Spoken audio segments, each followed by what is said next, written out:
How do you figure out how much time you spend with a lover if you're in an open relationship? How do you determine how much time you spend with someone who you like, love, admire, and adore? Now, whether or not you're in an open relationship or not, as I am, you find yourself in times where you have to figure out how much time you spend with somebody who is really, really important to you. And so I have to begin with the fundamental of a relationship. Now, remember that one of the most mistaken words in the world is relationship. Just because I am in relationship or a relationship or relationships doesn't immediately mean, hey, you're in a relationship. Doesn't immediately mean monogamy or sexual exclusivity. A relationship fundamentally is how you interact and interface with an entity. Now, whether that entity is an object or whether that entity is a concept or that entity is a pet or a human being. So my relationship with Earth, for example, is that I am an inhabitant of the Earth and it's an amazing, beautiful place to be in.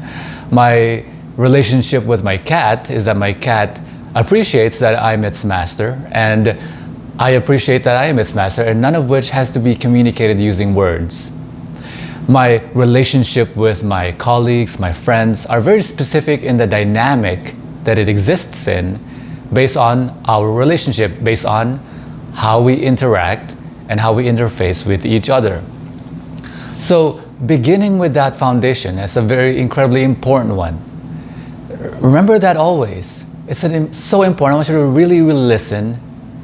A relationship is how you interact and interface with someone.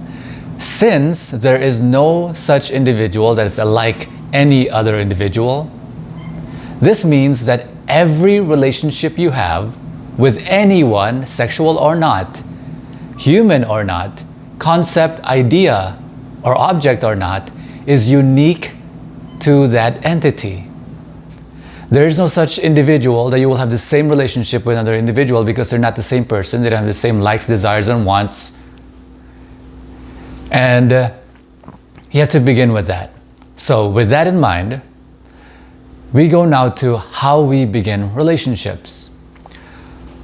Now, this will make very good sense to you whether or not you're in an open relationship, whether it's a sexual relationship or not. This is how you determine how much time you spend with someone who's important to you. I begin with, unlike most people who begin with, when they meet people, they say, hey, this is either lover material or friend material. If it's a friend material, it can't be lover material. If it's a lover material, then it can't really be friend material because it ruins it. Well, I don't begin with that delineation. I don't make that delineation at all. I begin with everyone. For anyone to begin to become significant to me must be friend material first. I must trust them to be a friend. Now, what is it to be someone's friend? One, you have to be able to trust them. That's the very foundation. Number two, not in a particular order. Number two is that they have to be someone interesting enough for you to pay your attention to. They have to align, have commonalities and values with you. Because if you don't align in any way, especially in values, you're not going to get along much. And so these are the things that I have to begin with. I have to begin with, I can trust them, I can see them as my friend in these many different ways, and they're interesting enough for me to pay my attention to.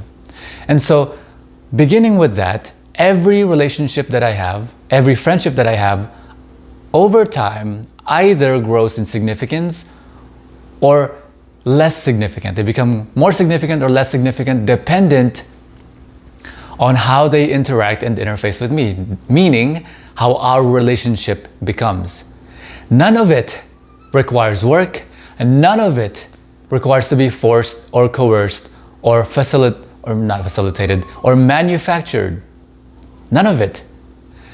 None of it requires my pretending to be someone I'm not. None of it requires any of my friends pretending to be someone they're not. They merely have to be themselves, and when we align, it's perfect. The perfect relationship you have is when none of the individual have to pretend to be someone they're not. Now, The reason why people work at relationships, I'll leave this alone for now, but I'll mention this. The reason people have to work at relationships, they say relationships take work, is because people have to pretend to be someone they imagine their partner wants them to be.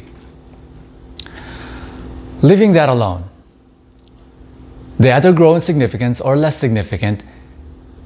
In other terms, the person who deserves my attention, this is what I refer to as meriting the relationship. The relationship is merited, the relationship is deserved. It's not forced, coerced, or manufactured. It is two individuals who align, and just because you align in many particular ways, you each deserve each other's attention. In other words, they're interesting to me because they align with me in many different ways. And so I give them my attention because they deserve the attention. And they give me their attention not because I'm asking for it, or I'm coercing it, or I'm forcing it, or I'm manufacturing it. It's because I deserve their attention. Because we align in so many different ways. Savvy? And so with that in mind, they grow in significance or less significant. When they grow in significance, you pay them more attention. If they become less significant, you give them the inevitable outcome of having less and less attention. I want to ask you a question. Why would you give someone attention who doesn't deserve it? Why would you give someone attention who is not significant? The obvious answer, and you know this answer, is no, you wouldn't give them attention. You only have so much attention to give. We all have 24 hours in a day, and we have a particular life that we have to live. So, there are people, I want you to think about this as you're hearing it. There are people in your life which you're paying attention to which does not deserve that attention. You see, there are people in your life, whether it's familial or not, whether it's they're old friends and you've just you've parted values, they no longer share the same values, but then you still give them attention. Why?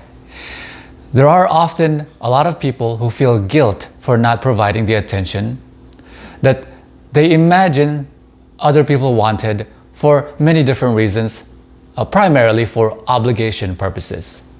So I encourage you and insist upon you getting rid of obligation completely. And I'll leave that alone for now. I'll talk about that in a different video. Again, if you want to know more about relationships, I encourage you to take a look at the book, Relationships 101. So in this model, I want you to really follow it down this logical conclusion when you are defining your terms or defining your relationships. And relationships have to be defined.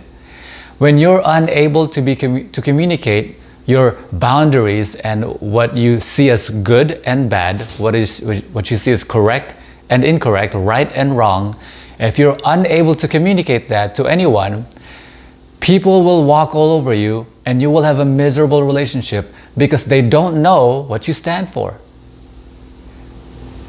Being able to communicate your boundaries and what you like and dislike is a powerful thing because they respect you even more.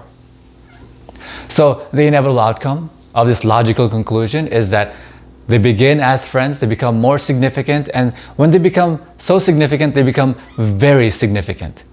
Significant, very significant, in which they deserve a lot of my attention. And then ultimately they become so significant as to become intrinsic to you. Intrinsic meaning their happiness makes you happy. You're wanting for the same happiness you want for yourself. You want that happiness for them. And so the inevitable outcome is that you give them a lot of attention. So in my relationships, just like when you have a best friend, and your best friend, you love spending time with that best friend because they merit your attention, because you align in so many different ways. None of it has to be forced, none of it requires work, and you give them the attention and the time that you love doing it with them with. But it doesn't diminish any relationship you have with your friends. It doesn't diminish any time you have with your friends. But just like any friend of yours, whether it's sexual or not, will say, hey, occasionally they'll say, hey, come hang out, or come over, or hey, I'm going to this thing, you want to come? None of it requires scheduling unless it requires to be a particular time. None of it requires, hey, I have to spend time with this person and this person and this person at a particular time. No, it just happens spontaneously and deservedly, meritoriously, meriting the relationship itself. If you want more of this kind of information, go to greatrelationshipsyou.com.